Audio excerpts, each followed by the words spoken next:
Je rappelle juste, Protège, c'est le projet des 4 pays et territoires d'outre-mer qui va travailler sur un premier thème qui est l'agriculture et la foresterie, un deuxième thème qui est la pêche et l'aquaculture, la pêche côtière et l'aquaculture. Le troisième thème, c'est la gestion de l'eau et le quatrième thème, c'est les espèces exotiques envahissantes.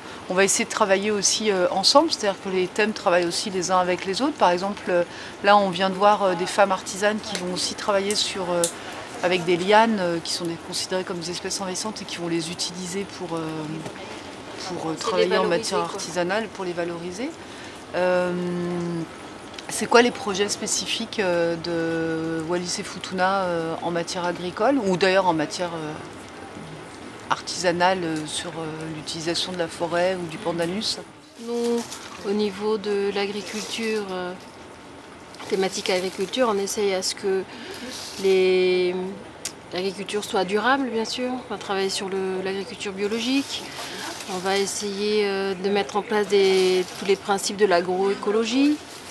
Donc la manière sur laquelle on va travailler, on va essayer de communiquer à la population, ceux qui voudront participer, ceux qui voudront être site pilote ou ferme pilote.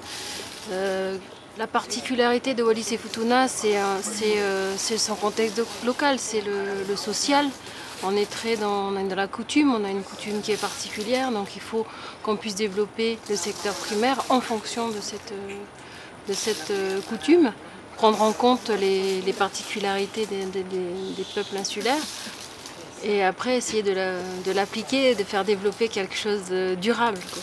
Dans Protège, on a toute une partie qui va être consacrée à l'alimentation, au mieux manger, qui s'appelle du champ à l'assiette et du lagon à l'assiette.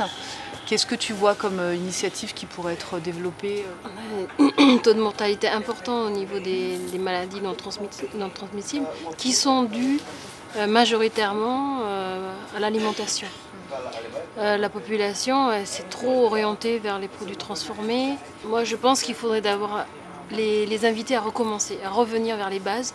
Comme disaient aussi les artisanes, il y a des choses qu'on a laissées tomber mais qui étaient mieux pour nous, adaptées à la génétique des Océaniens, parce que c'est un peu ça. C'était des produits sur lesquels on s'était adapté, donc notre corps a été plus enclin à manger ça que du riz et tous ces produits trop sucrés. Trop gras, trop sucrés, Trop gras, trop salés. voilà, tout à fait.